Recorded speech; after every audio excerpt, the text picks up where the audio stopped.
Hi guys, welcome to my YouTube channel. I just want to thank all of you who subscribed to my first video and all your comments and your likes. Thank you so much. I really appreciate you. Okay.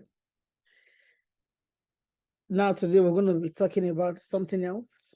I know last week we talked about how to maintain your mental health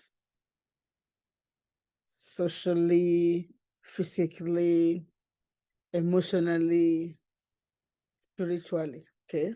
So today we're going to extend a little bit further. We're going to be talking about how anger can affect your physical and emotional health. Because some of you had asked me to extend the conversation to just do some more discussions on it. Just briefly, I will discuss just a few points today. And for those of you who don't know me, my name is Dr. Florence Oswofa, licensed professional counselor. In this channel, we're going to be talking about mental health issues and about relationships and whatever you want me to discuss with you. Please don't forget to like, comment, subscribe. Thank you. I'm believing in you to share this video with everybody. Thank you again.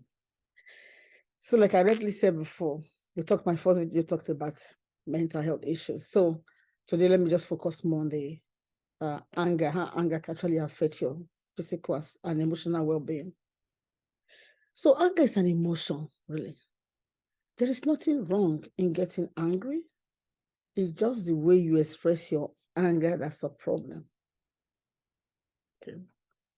In fact, anger is an emotional response to external and internal threats. Maybe you're threatened by something or a situation or relationship. So the way you respond. It's what anger is. You're supposed to express yourself. There's nothing wrong with that. It's the way you do it. Okay. So anger is actually a secondary emotion, which means there's an underlying emotion under your anger. It's like a tip of the iceberg, which means you're angry about something, but you just cannot talk about it. So you express anger, and whatever that's making you mad is different from what you're showing. Okay. So that underlying emotion is called primary, while your anger is secondary. So your anger is secondary to something happening to you. Now, what are these primary emotions? It could be you're frustrated by your job or a relationship or children, whatever it is. Or you're sad, or you're overwhelmed with work, or you're bereaved, a loss of relationship or finances, or whatever. This could really be because of your anger. But you're not able to talk about it. So you're showing in another form by getting angry, Okay. So now, anger can also be a learned behavior, which is to say, some people express their anger the way they saw their parents express anger when they were young, or they learned it from somewhere. So it's learned, which means to say we are able to control it. So if you learn something, it's a choice if you want to continue with that behavior or not. So anger is a learned behavior, and it's a choice too. Like I can decide not to be mad at something or by a situation. Maybe I tell myself, you know what, I won't just let this thing bother me, or I won't let this woman get on my nerves, or this man get on my nerves. So it's a choice. So we make choices every day, and anger happens to be one of them. So it's up to you how you want to express your anger. If anger is constructively expressed, it's good for your health. But when you express it negatively and destructively, that's what becomes a problem. Okay. So now, how do you know your anger is becoming a problem? What makes you, how do you know it's going to affect your physical and emotional health? Anger really, like I said, when you're angry, you can, your body produces two special hormones called adrenaline and cortisol. And these are fight or flight emotions, which means you're afraid of something. So it shows a kind of fight and flight response. However, we're able to control the anger depending on what you're telling yourself. And if the anger is not controlled in a positive manner, it can result to negative consequences, like loss of your job, loss of your relationship, loss of, friends, even somebody that is special to you, you might say a wrong word that can cause some kind of break in communication. I know once you said a bad word, it's hard to take back. Okay. So another way you know that anger can also affect you is when your anger is too intense. It's so intense that you want to hurt somebody or hurt yourself in the process. You know, like when some people get angry, they throw things at people. Some people do all kinds of things just to hurt themselves or hurt somebody. Then you know it's really bad. That's when you know you have to take charge of it. Like I said, you can't control your anger. You can. So I'd like you to tell me, was there a time that you really experienced intense anger, and what did you do? Or how did it affect your relationship? I would like you to drop me some note down below so we can talk more about this. Anger can also become a problem when it affects your performance socially or otherwise, or your work. You're able to go to work, now you're angry because somebody offended your station, your boss, or just something's going on in your life, then you can't go to work. Or if you're a student, you're not able to focus on your studies. Then you really know it's a problem. That's when to seek help. So anger can become a problem when it affects your emotional and physical health. For instance, when you're really angry with all those emotions being in your body, it can affect you. It can reduce your capability to withstand any kind of stress. Heart attacks, high blood pressure can be the result, stress, stroke from getting angry. So we want to find constructive ways to deal with this anger. So how do you do that? How are you able to control your anger? Like I said, it's a choice. So I know so many people say, yeah, we've heard so many of these things before. They say breathe. Yeah, it can help you. Like sometimes if I'm getting angry, I tell myself, come on, Florence, breathe. Huh. I do all of that. It works.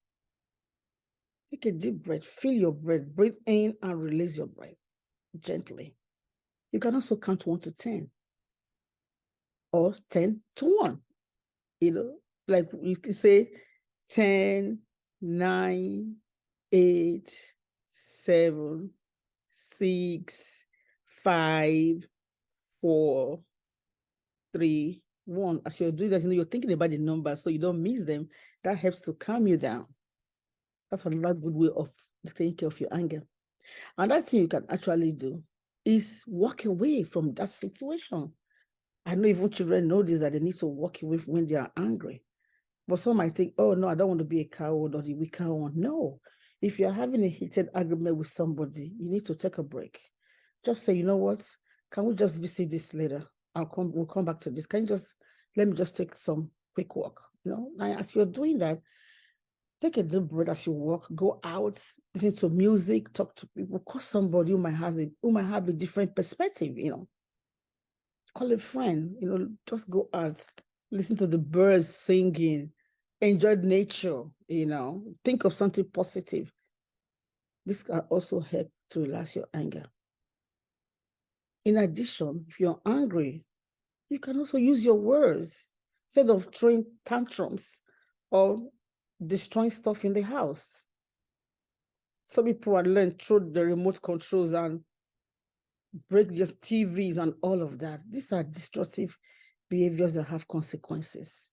It doesn't solve any problem. And this will affect your relationship, affect your health. All of this will come back to your mental health if it continues.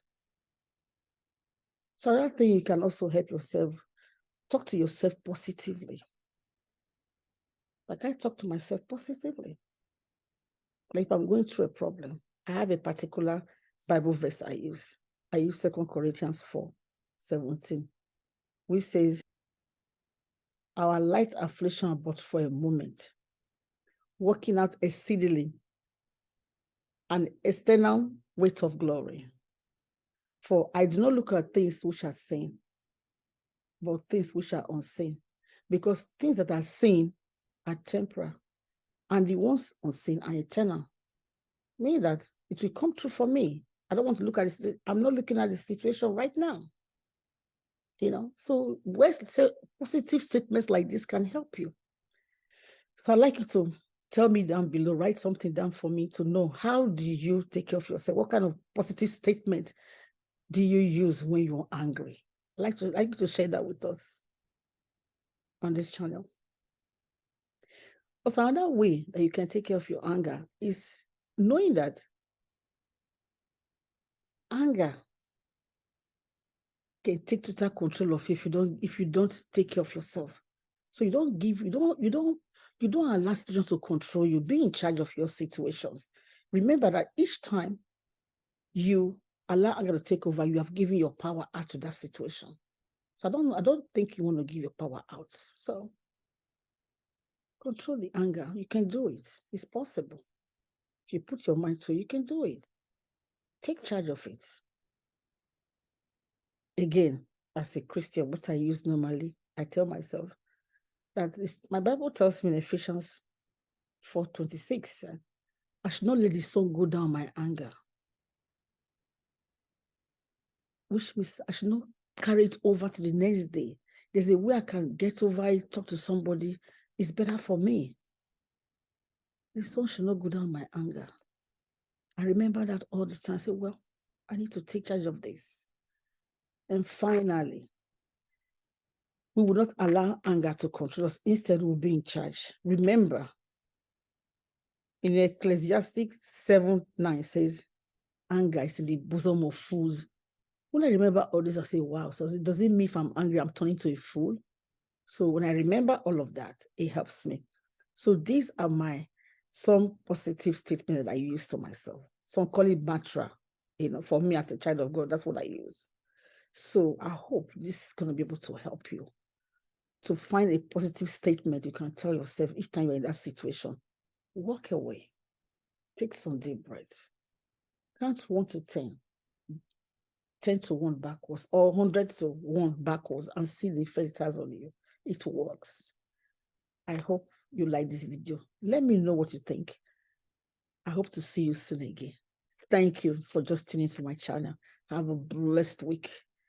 And happy Father's Day in advance to our fathers. Thank you so much. Talk to you next week. Bye.